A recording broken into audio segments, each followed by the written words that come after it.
बिस्मिल्लाहिर्रहमानिर्रहीम। आज हम जिस चीज़ के बारे में डिस्कस कर रहे हैं इसे हम कहते हैं ऑक्सी एसिड्स ऑफ हैलोजन्स।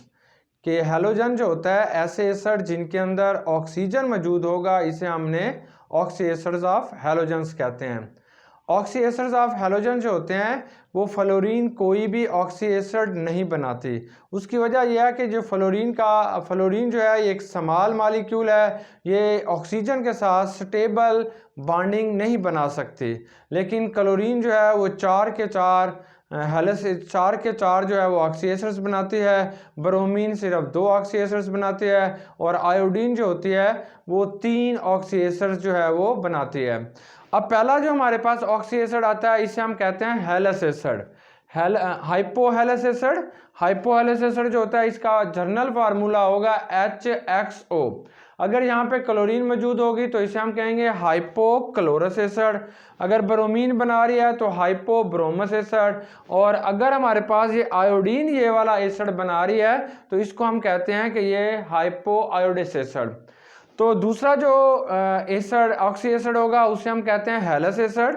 अगर ये क्लोरीन बनाएगी तो इसे हम कहते हैं कि ये क्लोरस एसिड है। ब्रोमीन ये बनाती नहीं है, आयोडीन भी ये नहीं बनाएगी, इसका जर्नल फार्मूला होगा HXO2 और क्लोरीन के केस में इसका फार्मूला होगा HClO2।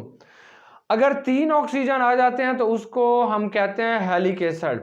और ये जो है ये क्लोरीन ब्रोमीन आयोडीन तीनों बनाते हैं। क्लोरीन जो होगी इसका जर्नल फार्मूला होगा HClO3, इसे हम कहेंगे क्लोरिक एसिड।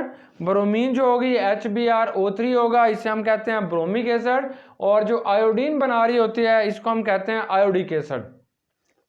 अगर 4 ऑक्सीजन आ जाते हैं और फिर जो ऑक्सी एसिड बन रहा होता है इसको हम कहते हैं पर हेलिक एसिड। तो अगर क्लोरीन होगा तो इट्स नेम इज ए पर क्लोरिक एसिड। ब्रोमीन ये बनाती नहीं है, सिर्फ आयोडीन बनाएगी, तो ये हमारे पास आएगा पर आयोडिक एसिड। ये जो जितने भी हमारे पास ऑक्सी हैलोजन एसिड होते हैं ये ज़्यादातर स्टेबल नहीं होते। अगर इन्हें डाइल्यूट फॉर्म के अंदर रखा जाए फिर ये स्टेबल होंगे। और कुछ इनके साल्ट की वजह से हमें पता चलता है कि ये जो ऑक्सी एसिड्स ऑफ हैलोजन जो है ये एग्जिस्ट करते हैं। अगर क्लोरीन का यानी हाइपोक्लोरस एसिड का जो साल्ट होगा अगर यहाँ पे सोडियम आएगा तो इसे हम कहेंगे सोडियम हाइपोक्लोराइड। जो क्लोरस एसिड का साल्ट होता है इसको हम कहते हैं सोडियम क्लोराइड, ये सोडियम क्लोराइड। और जो क्लोरिक एसिड का एसिड होता है इसे हम कहते हैं सोडियम क्लोरेट। और जो पर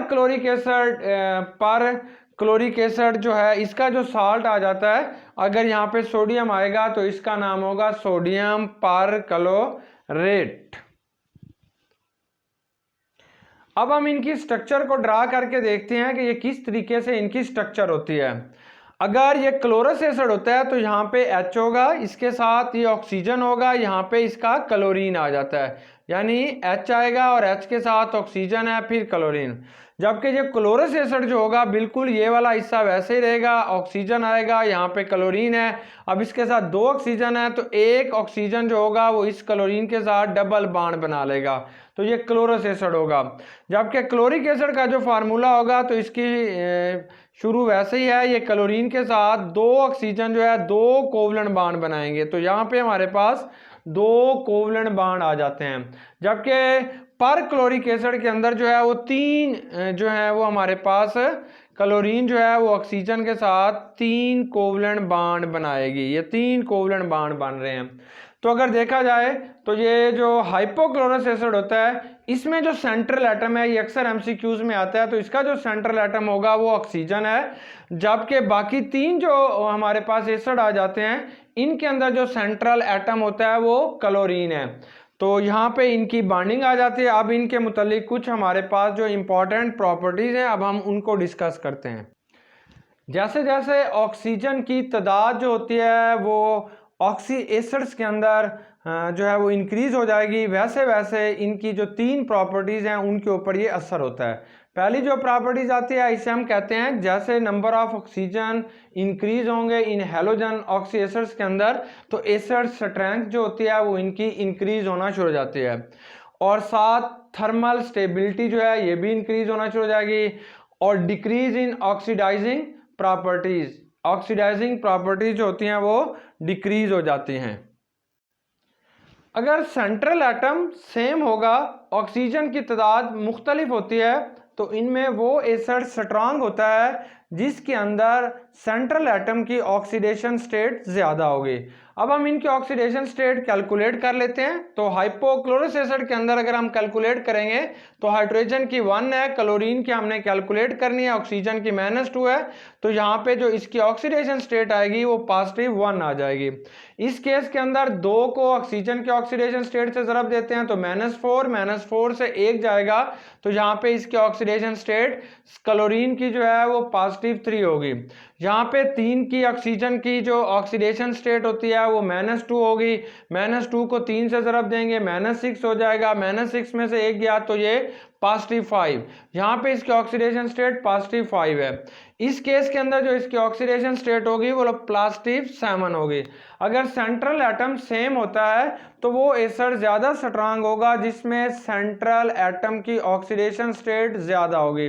तो इस केस के अंदर HClO4 जो होगा ये एक स्ट्रांग एसिड होगा, और जो है इसके बाद HClO3 होगा, और इसके बाद हमारे पास HClO2 होगा, यानी हाइपोक्लोरस एसिड, ये परक्लोरिक एसिड स्ट्रॉन्ग एसिड है, फिर ये क्लोरिक एसिड है, फिर ये क्लोरस एसिड है, और जो इनमें सबसे वीक एसिड होगा वो क्लोरिक एसिड होगा।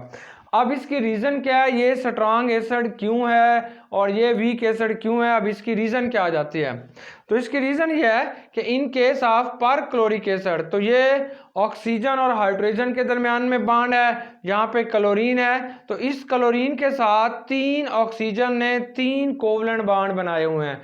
तो हम जानते हैं ये oxygen is a more electronegative element, तो ये इलेक्ट्रॉन जो है वो क्लोरीन से खींचती है। इस तरीके से chlorine is also become a more electronegative atom, और ये जो क्लोरीन है फिर ये ऑक्सीजन से इलेक्ट्रॉन को अपनी तरफ खींचेगा, ऑक्सीजन जो है वो हाइड्रोजन से इलेक्ट्रॉन जो है वो अपनी तरफ खींचेगा due to more electronegativity enhanced on oxygen atom.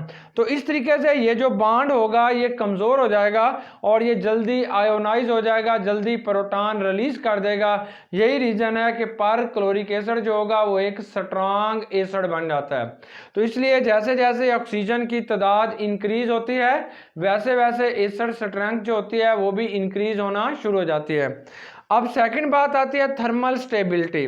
तो थर्मल स्टेबिलिटी जो होती है that is also directly proportional to the acid strength, जिसके अंदर जितने ज़्यादा ऑक्सीजन होंगे उतना ज़्यादा वो पोलर कोवलेंट बॉन्ड बन रहा होगा, उस ऑक्सीजन और क्लोरीन के दरमियान में कोवलेंट बॉन्ड ज़्यादा होता है और उसकी थर्मल स्टेबिलिटी जो है वो इंक्रीज होना शुरू हो जाती है।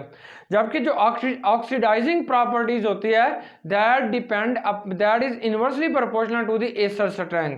तो ऑक्सीडाइजिंग प्रॉपर्टीज के लिहाज से सबसे स्ट्रांग ऑक्सीडाइजिंग एजेंट जो होगा ये हाइपोक्लोरस एसिड होगा, फिर ये हमारे पास क्लोरस एसिड होगा, और फिर ये हमारे पास जो होगा ये क्लोरिक एसिड है, और सबसे वीक ऑक्सीडाइजिंग एजेंट जो होगा वो परक्लोरिक एसिड होगा। ये according to the oxidising agent, दूसरों को ऑक्सीडाइज करना या अपना ऑक्सीजन रिलीज करना, इनमें से कौन सा जो होगा which is a more oxidising agent, for example कि it can donate it oxygen more easily. तो यहाँ पे जो परक्लोरिक एसिड है ये अपना ऑक्सीजन जल्दी रिलीज नहीं कर सकता, लेकिन हाइपोक्लोरस एसिड जो है ये अपना ऑक्सीजन जल्दी रिलीज करता है, इसलिए हम कहते हैं ये स्ट्रांग ऑक्सीडाइजिंग एजेंट है, और इस तरीके से इनकी ऑक्सीडाइजिंग प्रॉपर्टी जो है वो डिक्रीज हो रही है। अगर ये हमारे पास एसिड के अंदर सेंट्रल एटम मुख्तलिफ आ जाए तो इनमें से फिर स्ट्रांग एसिड कौन होगा, तो अगर ये मुख्तलिफ होंगे तो उसके अंदर स्ट्रांग एसिड वो होगा जिसके अंदर जो है वो इलेक्ट्रोनेगेटिविटी ज़्यादा होगी। तो अब हमारे पास हम देख सकते हैं ये HClO4 है और फिर HiO3 है, ब्रोमीन, और ये वाला एसिड तो बना नहीं रहा, और इस तरीके से हम इसको देख रहे हैं कि इनमें से कौन सा हमारे पास स्ट्रांग एसिड है, तो जिसकी इलेक्ट्रोनेगेटिविटी ज़्यादा है वो स्ट्रांग एसिड है। तो इस केस के अंदर HClO4 जो होगा क्लोरीन की इलेक्ट्रोनेगेटिविटी ज़्यादा है, सेंट्रल एटम दोनों में मुख्तलिफ हैं, ऑक्सीजन की तादाद भी सेम है, तो हमारे पास ये जो क्लोरीन है ये HClO4 that is a strong acid.